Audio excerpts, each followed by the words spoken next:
How can we keep the city pretty when our infants are on the streets, people? Get these kids a place to sleep. I got something to say. I got something to say. Welcome again to I've Got Something to Say. And again, every time I think we've heard it all, I find out we don't. Today I have a very touching story. It really made my heart quiver when I read the newspaper article. And I just want to share my friends with you. So at this time, I'm going to allow them to introduce themselves. What's your names? Hi, I'm Claudia. Hi, I'm Nicole Sinkule. Okay, do you mind if we just jump right into the story? No, that's fine. Let's start from the beginning. What happened? Well, we had moved from living in the desert 25 years to Carlsbad, which was closer to where our daughters lived, Nicole and Danetta. And we were moved in about a month, and we had a little family gathering that night. Nicole was there, her sister Danetta, cousin Carrie, her Aunt Loanne, and her grandpa and grandma Sinkule.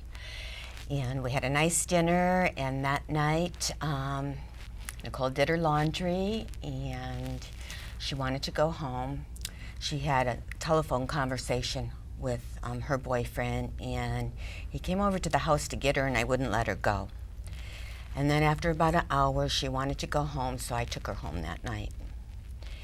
And I stayed with her 3 hours, and Nicole had taken him in that night. He had been kicked out of rehab. Rehab for what?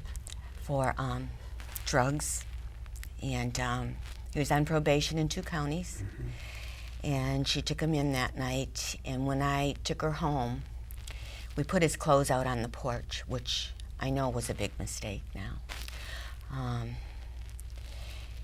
When I left, she had let him come back in, and then her neighbor was over and drinking with him, and then her neighbor was on the front porch drinking with the boyfriend, Nate. And The boyfriend, that's Nicole's boyfriend? Yes. Uh-huh. And Nate, Nicole's boyfriend, kept going into the house, and the neighbor kept hearing something, and then finally went in to check and seen that Nate was killing Nicole.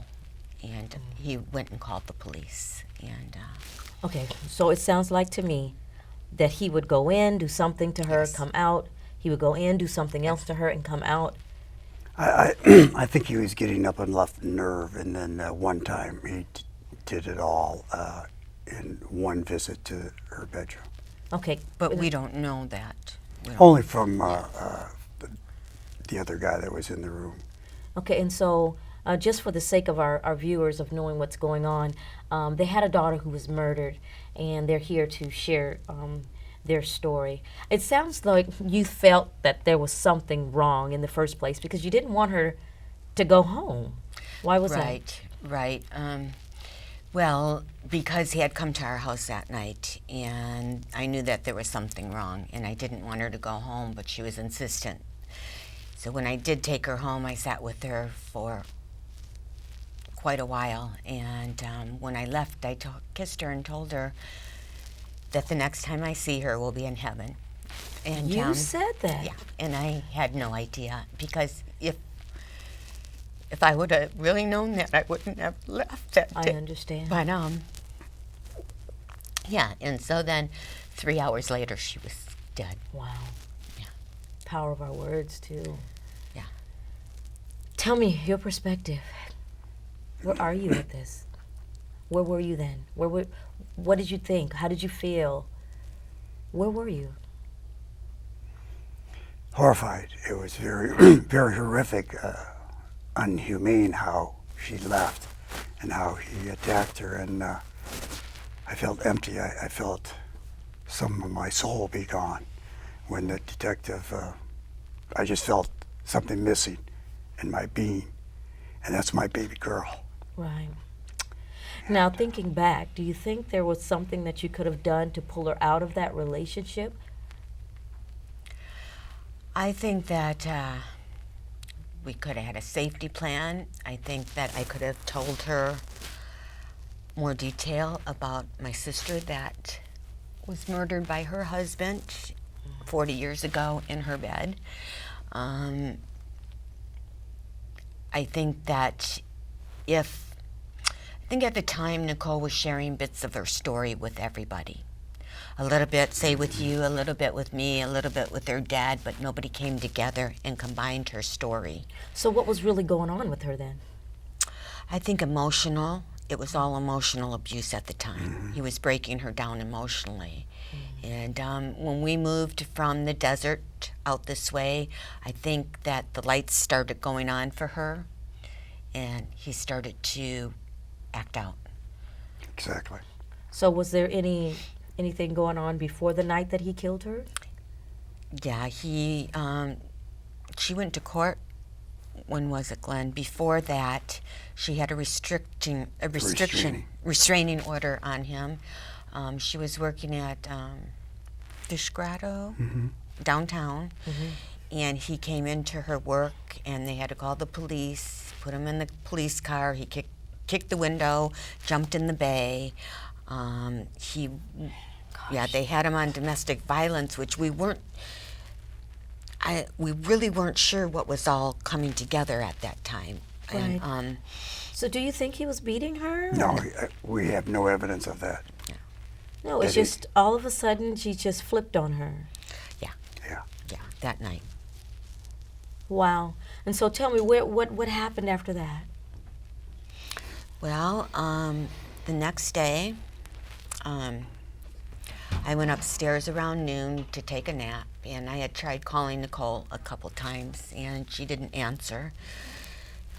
This is before you found out. Yes, and I went upstairs. We lived in Carlsbad, and I went upstairs to take a nap, and then there was a knock at the door.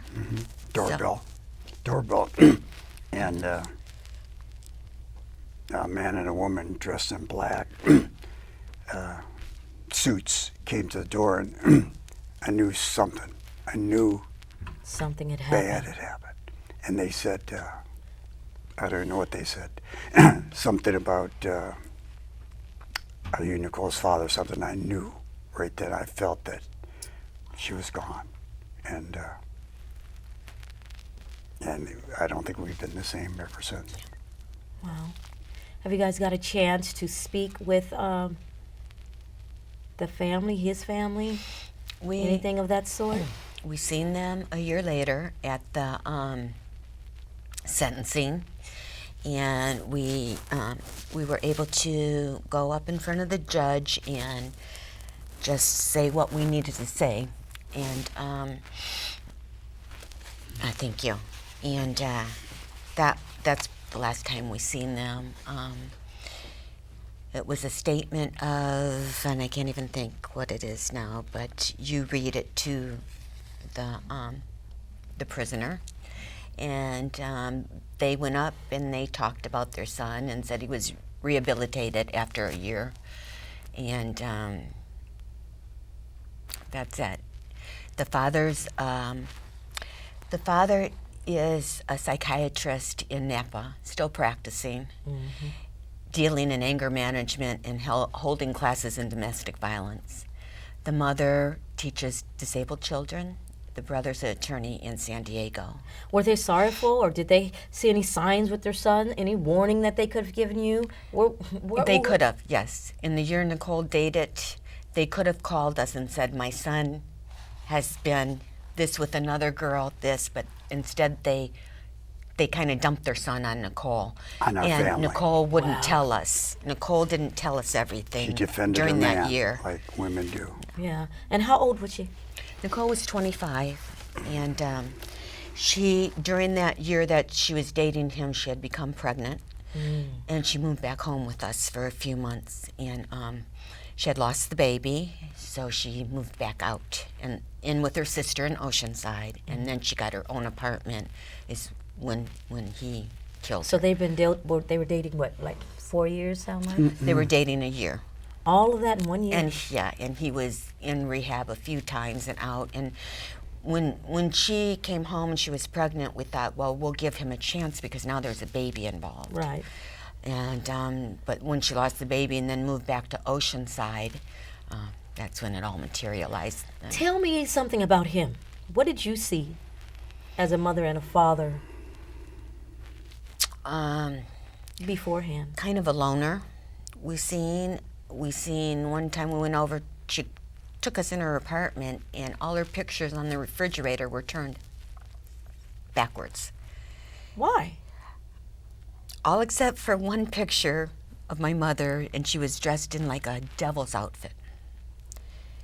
And that's the only picture that wasn't turned. And all of her pictures everywhere was turned backwards. And Could he have possibly been in some satanic worship stuff that the kids get in? Or I believe if you sell your soul and sell your mind to a drug like crystal meth, that you know, that you you leave your open mind yourself open. up for the spiritual bad side Yeah. of this world to Come in. take over and influence you heavily, because you don't have the armor of God on you protecting and That's bouncing the arrows. You know the That's the right. scripture. So you leave yourself open to bad stuff and The Is- dark side. the Yeah. dark side. But you know, not everyone that has done crystal meth has murder in their heart. No. So Wow. he had to. I mean, I come from a generation that did it. They didn't murder people. Right. So it had to be in his heart to begin with. Already. And Yeah. the drug brought it out. That is my 2 cents about the Tell whole me, thing. how does he feel about all of this? Did you get a chance to talk to him? The day that we had to talk and victim impact statements, that's Yes, what we that's gave what it at the was, yeah. sentencing. He said he was sorry and asked for forgiveness. And I got to speak, and Glenn got to speak, and Grandpa got to speak, and but I couldn't forgive him. I can't forgive him, but I can. I don't want to get even with him, but I don't have forgiveness in my heart. I don't want to talk to him. Right. I How did- about now? I wrote 10 him a years later? letter 10 years later. I have it in my computer, but no, I don't want to talk Still to not him. there yet. Too much pain. Yeah, no, you know, yeah. What have you guys done to cope with this? Just what we're doing now. We tell our story, we cry, we grieve, we heal. Through our pain, we get some healing out of it and some comfort, and we love our daughter, and we get to talk about her. She was a really wonderful person, and now maybe we can help maybe just one other person by our story. Right. We have to feel the pain. You don't. And you can avoid it, hopefully. So if you could give some advice to someone who's watching that could possibly be in the situation, what are some of those main things that you would want them to know to help bring them out? I would want them to have a safety plan, first and foremost. If Nicole had had a safety plan, things might have been different. I don't know if they would have been or not, but it's a good chance that you have a better chance Yes. with the safety plan. And when you say safety plan, can you give us an idea? Phone numbers, keys, money, important papers, anything that you think you might need to survive. You could hide them at a friend's house. What about something for self-defense? I mean, I'm imagining your beautiful daughter laying in her bed. She was in her bed, right? She was sleeping She was sleeping. with a broken leg. On a cast on her leg, face So down. she's in her bed, and here comes some knucklehead and takes a hammer. It was a hammer, right? And starts hitting her with it. For people that are in that position, I can't see the safety plan helping them right away. Well, from Nicole's case, there's come out when there's a domestic violence situation and the authorities are called, one person has has to be removed from the situation. Okay. So that has been changed since Nicole's death. Nice. Other than that, it would totally be on the female, not to let them in, to get the restraining order, to make sure the locks are. Say no. It's okay to walk away. It's okay. But girls like she had the restraining order lifted. Women have a soft heart for either bad men or good men. Some bad men manipulate and try to take over that soul, that individual soul, and you just can't do it. And I have lost my train of thought, so I'm sorry. That's okay. You're dealing with a lot. I mean, it's 10 years later, and just talking to you guys, I can feel the energy as if it were yesterday, and my heart hurts too. I don't know if the girls, because I myself were, when I was younger in domestic violence situation, you realize it's not just about you, because now here I sit and Nicole's father sits and Nicole's sister sits and everybody that loved Nicole is hurting. It didn't just destroy her life, it destroyed many lives. Many. A lot of us have picked up the pieces, but... In our Carlsbad home, we had 180 people come through there for the memorial. There were speakers set up on the lawn. These people just took over and just turned where she worked at Rancho Bernardo, and they catered the whole thing. Chefs had, I mean... Yeah, they brought tables and put them out in the backyard, and we had just moved out here, so we didn't know who would show up, and that's why we had it at the house. But they blessed us. They helped us through it, and allowing us to speak and tell our story. And Nicole came from 2 natural parents, and a sister 2 years difference. They were very close, and they were brought up in a Christian home, and so was her boyfriend. The story is 2 natural parents, a brother 2 years apart from him, and a Christian family. And we're middle class, we're white, and it doesn't matter. Yeah. It doesn't matter. There's no boundaries. Is there any word that you could come up that can describe the pain that you guys endure on a daily basis from that? One word? I don't know that it's on a daily basis, the intensity of it anymore. But I guess it would be hell. Wow. There's no words. It's a unnatural thing that happens to my wife and myself. It doesn't usually happen in life. It's unnatural, and there's just no words for this type of thing. It's a club that we don't want to belong. It's a very lonely club, but nevertheless, it's our club. Yeah. Is there any advice you can give to someone who just lost a child? Because that's a pain that's worldwide. I mean, we could look at shows from overseas. When it's something about losing someone you carried. I would just say breathe. Yeah. You can't Remember to eat. Yeah. To take a shower, to drink. You have to have someone to remind you to do those things. Have good caregivers around that, because you don't do those things. You just stop. You stop. You're in shock. You're in shock. Yeah, you're in shock. This year, 10 years later, is the first year I have been able to watch a movie all the way through. Wow. Because my mind wouldn't absorb it. It just wouldn't. Not that I thought anything different. I couldn't do it. And that all was an effect. Oh yeah, and we have, post-traumatic syndrome. I mean, when there's like when Glenn went through his surgery, it just took us back. I mean, the stresses of life will bring us. So it's like you gotta sometimes constantly battle, and then we have to battle with each other because men and women grieve different. Yeah. And so to go through the loss of a child and to continue to hold on to your marriage is another a testimony in itself. It's another battle. I applaud you guys. I really do. It's Christ living in us, because you know what? There's no way. There's no way.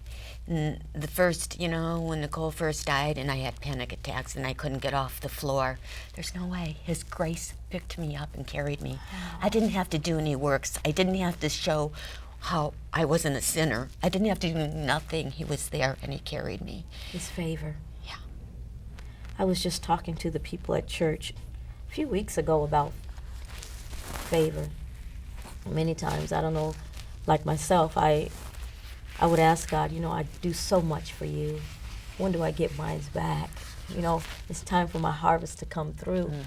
And he reminded me that if he gave me according to the work I gave him, it would not equal up to the favor.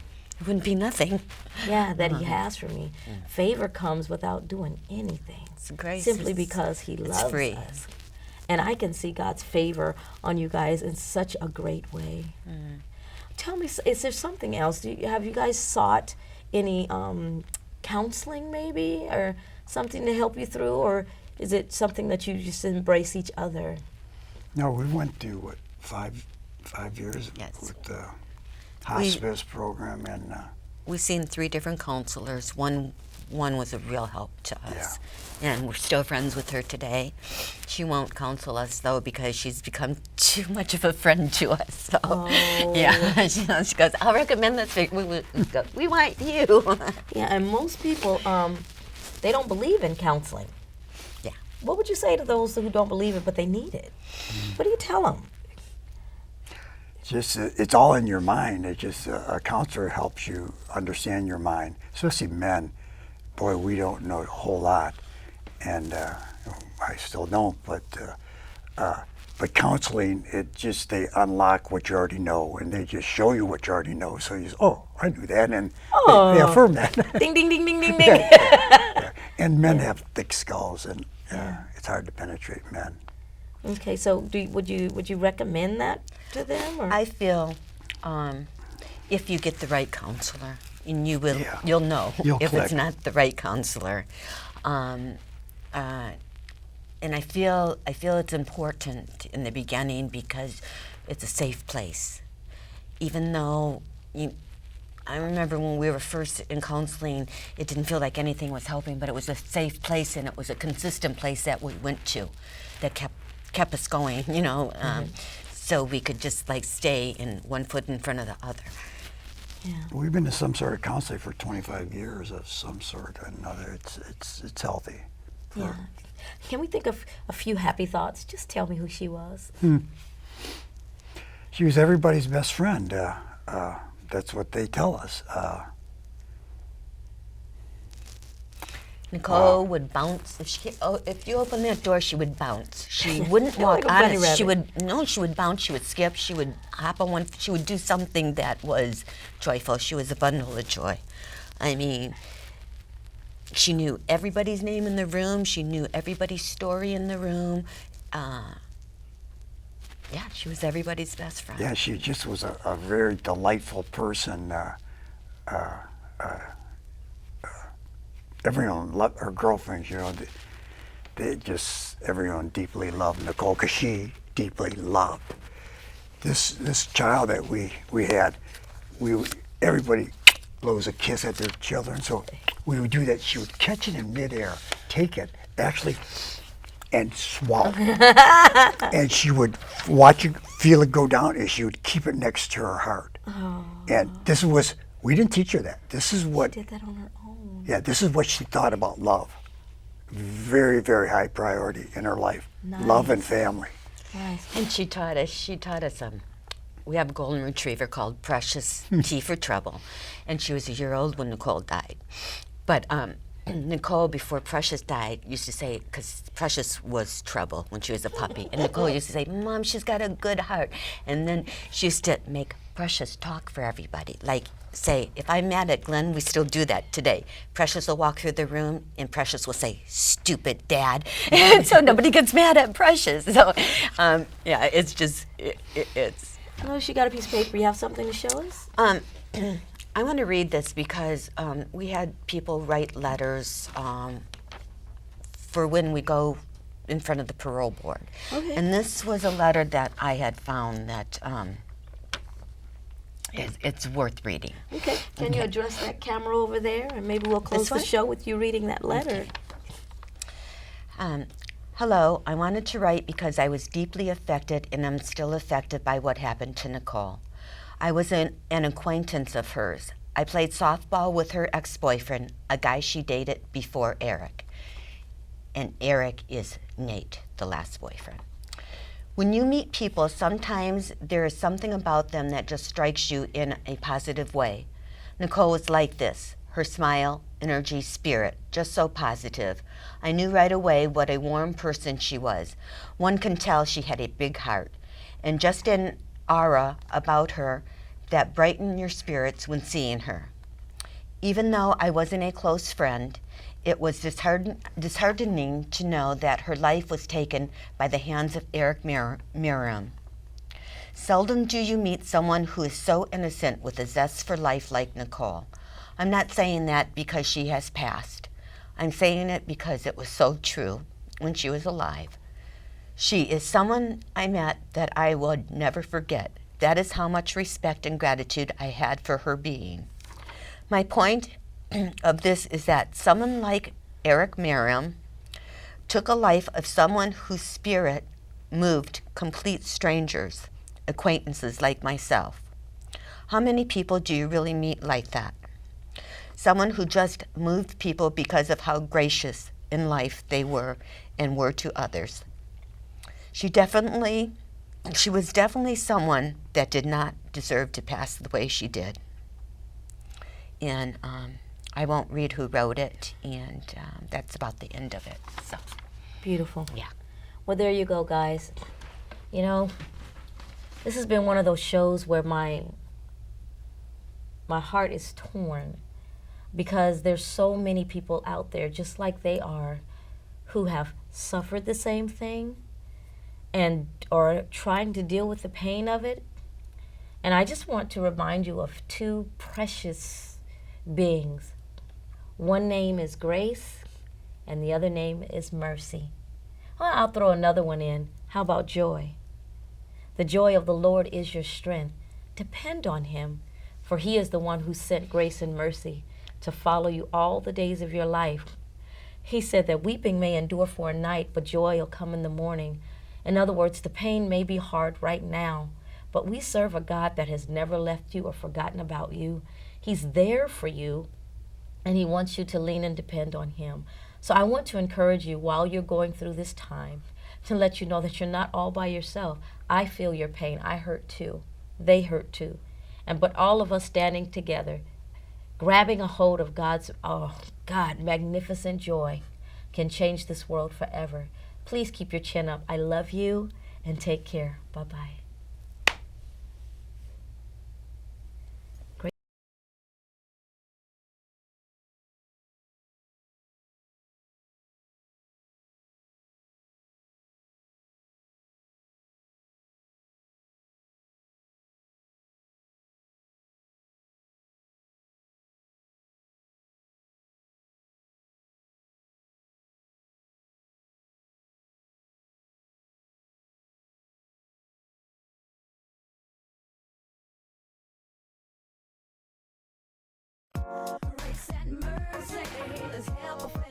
How can we keep the city pretty when our infants are on the streets, people? Get these kids a place to sleep. I got something to say. I got something to say.